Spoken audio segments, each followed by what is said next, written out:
Hey, Mitch. Hello, sir. How are you? I'm doing great. How are you? Doing wonderful, sir. You are on the phone with tens of thousands of your best volunteers. Well, listen, first of all, I just want to say hello to everybody. It's great to be on the call with you. I want to thank each of you for the unbelievable work you did during this campaign. I could not be prouder of all of you.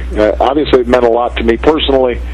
I know I speak for Joe Biden and Michelle when I say that we are all just so profoundly grateful for what you guys did, not just through this year, but through my entire first term. Not to mention, in addition to being grateful, I'm just unbelievably impressed because you guys helped build the greatest grassroots election effort in the history of the country. Understand what I'm saying here. Not in recent history, in the history of the country. And you will always be part of that history. You created thousands of neighborhood teams. You called tens of millions of voters. You knocked on tens of millions of doors. You registered hundreds of thousands of voters. Just take a couple examples. Florida and North Carolina each registered over 300,000 new voters, which is unbelievable. And that didn't just help us win an election. I mean, you've changed the nature of the electorate in those states moving forward. And everything you did, from holding local team meetings to hosting debate watch parties to canvassing to voter registration, all helped people get involved in their civic life for in some cases the first time. And this just made us a better country.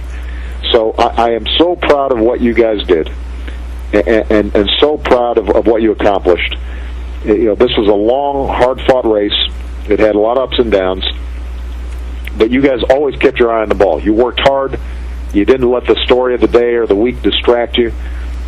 You didn't, waver. And, you were an example of what we talk about when we say we're all in it together. And you also proved the naysayers wrong because a lot of people, frankly, were skeptical that we could duplicate what we did in 2008. And with all the headwinds we had, you guys exceeded it in many cases. And you showed America that things don't have to be like they've always been.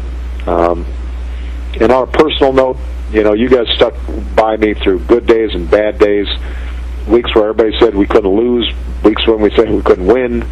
After the first debate, when everybody was sure that this was a disaster, you just kept on going. You sacrificed time with your friends and your family. You probably didn't get enough sleep.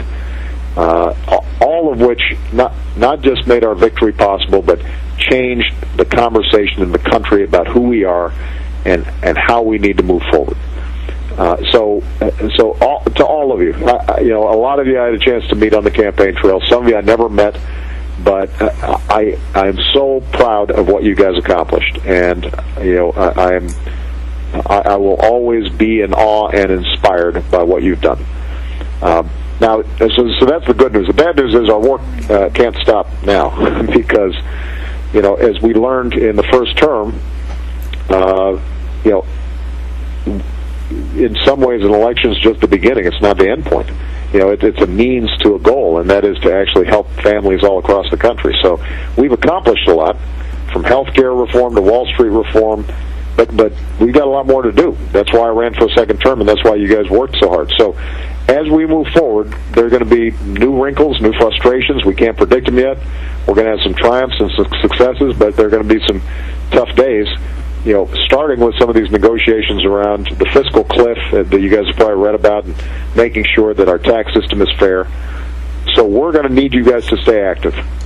We need you to stick with us and stay on this, and I'm pledging to do a better job even than we did in the first term in making sure you guys stay involved, that you guys know exactly what we're doing, that we're giving you guys clear direction and talking points in terms of how we keep mobilizing across the country, how we can all stay involved with each other, because we're just stronger when we're together.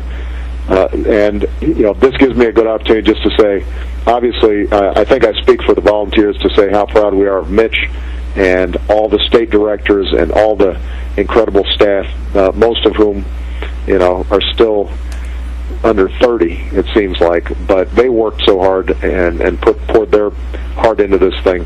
Mitch, I couldn't be prouder of you, and the entire staff. But obviously, you were only as successful as our volunteers were willing to let us be successful. And so, to all the volunteers who are on the phone, I love you guys. I'm so proud of you.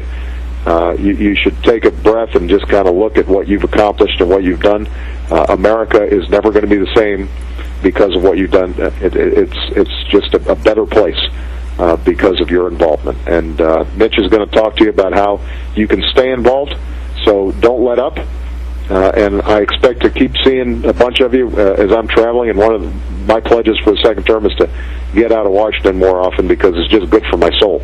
And the more I get a chance to see you guys, the better off I am. So, proud of you guys, and I love you. All right?